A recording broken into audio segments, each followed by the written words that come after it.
I have one client. It's actually a very good success story to talk about. Yeah. I have a client, Meloni. She's still my client. She's been training with me for almost 1.5 years now. And she came with the slip disc. She came with the wrist fracture. She came with the ankle sprain. Wow. And in So many injuries in one person. So after a year of training her, now she's squatting 100 kgs with those injuries. So, and without any pain. She's doing it very nicely. In fact, not only that, she's walking more confidently on the road. Like while she's walking, she feels more confident that, after all these injuries, I can lift so much. It's like, a misconception. That plays a part, right? Because when you are actually fit, it plays on your confidence, it plays on other aspects of your life as well. The success stories, right? Anything, you do handle both men and women. We would also like to know who are the more inquisitive people, or just a bit of variation between both of them on how they approach fitness differently. Are there any misconceptions for Men? Men, and when women come, do they have those inhibitions to lift weights because they might think that they might get those big muscles, which won't look attractive? Yeah. So definitely there are a lot of gender specific myths around training, especially for women. When we talk about women, don't come to the gym often because it's filled with men most of the times. So they feel a little bit intimidated that okay, this is not my space. But I'll tell you from my experience, like all the female clients I have right now, none of them hate training. They go home smiling, laughing, they're happy. On days they miss, they'll text me, Arnima, I really miss training. How can you say it's not made for women? When they're enjoying it so much, they're doing it so passionately, they're excited about their push-up, their squat for the day, they're excited about their workout. So it's really unfair to, think that way also. But apart from that, of course, in the beginning, they will have all these things in their head that, okay, if I lift weight, I will gain size and I will look bulky. What makes you look bulky is not the muscles. Muscles can grow to a certain limit because you don't have that much testosterone in your body as females, very less compared to men.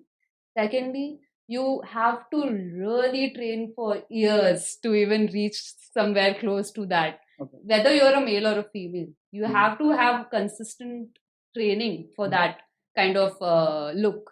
And that kind of manly look, as to like what they say, is mostly because of steroids. Got it. Right? Naturally not possible unless you have such kind of genetics. But what makes you look bulky is actually the fat layer on top of it.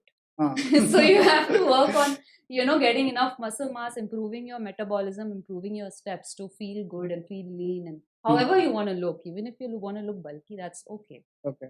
So that is something for women, and of course there are other many, like the list goes on and on. Like they can't lift during periods. There was one client of mine. So her uncle texted after seeing her 80 kg deadlift video that do it after pregnancy. Don't do it right now. So they think that uterus will fall off if you start lifting. Wow. So these kind of myths are there, but little do they know that, after, like, there's one client of mine, she was taking medicines to get her periods. And after training for 3 months, strength training for 3 months, she's said goodbye to the medicines. She's getting periods naturally. So it really helps you balance your hormones as women. And for men, the kind of myths that they have would be like, if you strength train a lot, you become stiff. You lose your flexibility. That's a myth. If you are not flexible, you do stretches.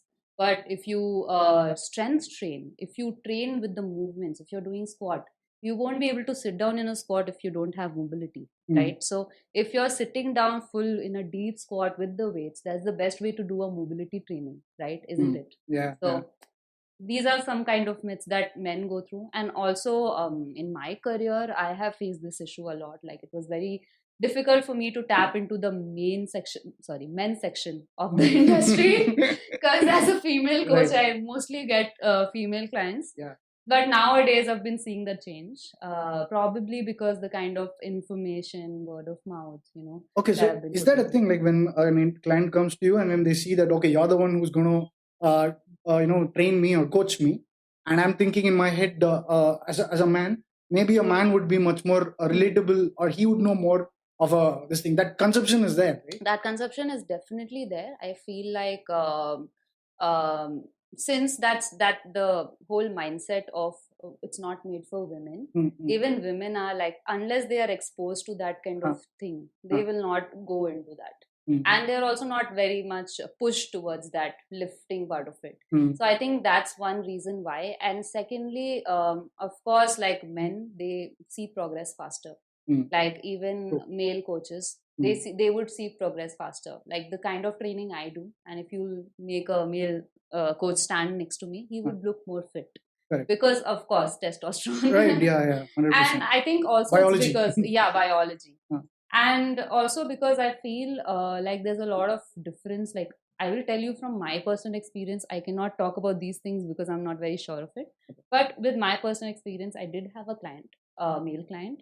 So I had written a workout. He came and he rubbed it off. And he's like, I want to do arms. Wow. I'm like, well, we need to work on your leg strength too. And you have arms tomorrow. He's like, no, you don't understand my goals. I want to look big. You're training me like how you would train a woman. And I'm like, excuse me, you also have legs. Even women have legs, Right. you know. There's no different training for women or men. That's also a misconception. Intensity can be different. But, during periods or PMS week, the way you are planning the training can be different, but the exercise movements are the same. We are the same body, that way. Organ-wise, of course, it's different, but there's a difference. But same body-wise, it's the same. So I told him, then he's like, I told him, like, if you train your lats, your shoulder, that's when you look bigger. You won't look bigger when you have bigger biceps. And biceps, you can grow only this much. Correct. Like, it's the triceps that grow bigger. Yeah. It's the lats that make you look bigger.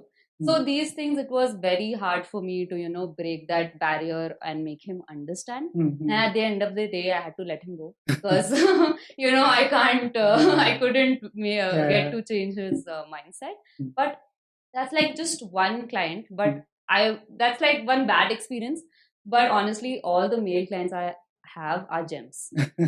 They're like so nice because they understand where I'm coming from. I'm coming from a knowledgeable background where I've done my research. I have the experience, so they respect me for that. Right. So I want to deal with people who respect me and my knowledge too. Nice. Actually, I might give you an insight, or maybe you would know this already, being in the profession that you are. For men, they hate to do legs. Okay. Yeah. Because they like chest, they like biceps and shoulders. Yeah. Those are the things that are much more prominently seen. So it's like invariably it's a leg day. We really try to, so many memes about it, isn't it? Yeah. So that is there. So And for women, it's the opposite. Was it? Women like to train legs more than upper body because they don't feel that strong. They don't feel that strong when they are training upper body, and they feel like they look bulky. Right. So they want to train more of the legs. But it's just definitely crucial. If you just divide the human body, the legs, which is the lower body, the core, which is even more critical, which most people they think abs is the core. That's the only thing. We'll talk about it. And then the upper body. So, Arnima, we did speak about the gym being a very profitable business, but then how much does an investment cost? I mean, like someone has to open it newly in a peak location. The rent is going to cost something. But what are the things they have to keep in their mind? Equipment, where do they source it from? The trainers, hire them. So all those aspects. If you want to tell some. I feel like before even planning to start a gym, because of course it is a high investment project. Of course, not as high investment as construction, but it's somewhere close to investing a lot because it's not just a service you're providing, it's also the equipment and the quality of equipment that you're providing and the regular maintenance. And you have to have good lighting in the gym because it has to look like bright. You should have that energy. So you have to invest that way for sure. Around, like, depends on the size, around 15 lakhs to 50 lakhs to 1 crore you have to invest. But also, like, the kind of business I have is more of a personal training studio. Okay. So I invested around 10 to 15 lakhs to start with, and I was making profit in the first month itself, but not the break even from the investment point of view, but at least operationally it was doing very well. And it is still doing very well. So that way it's definitely profitable. But I feel like to be able to reach a place where you're able to break even depends on the kind of marketing you're doing and the kind of name you have in the business. So since I have been a coach for a long time, I was expecting that more people would come to me. Reviews really work.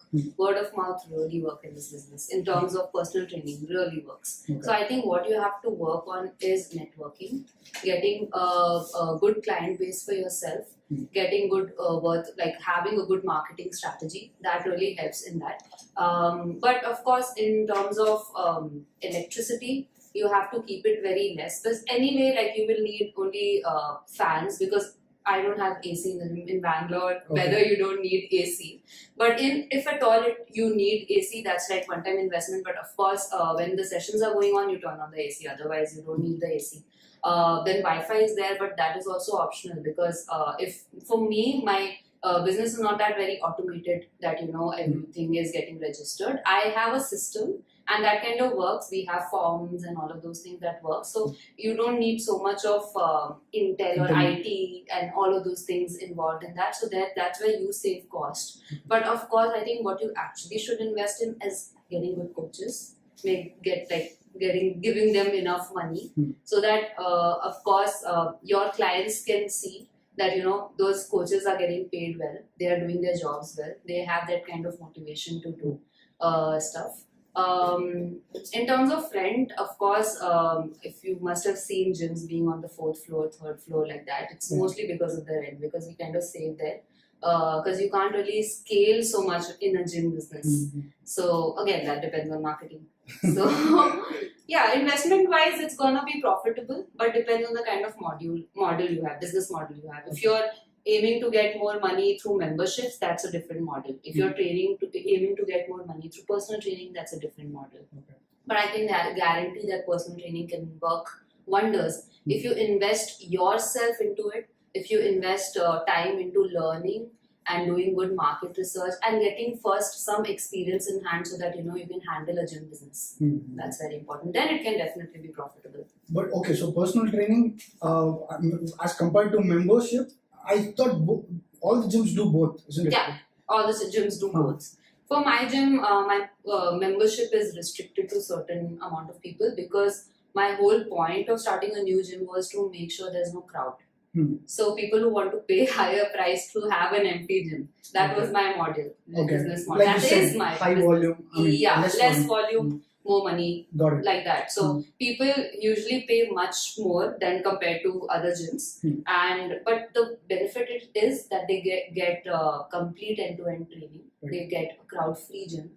We have a community. Like we know these are the certain people that are coming. There are no new people coming. Even if they come, we have a good, welcome session for them. Like we talk and, interact. Everybody is getting coached from one person and, following the same system. So you don't feel intimidated. You don't feel like you're not doing better. You don't feel like a beginner. You don't feel like, people are going to judge you, because there are not all sorts of people around. There are only those people who want to learn. So everybody has that learning mindset.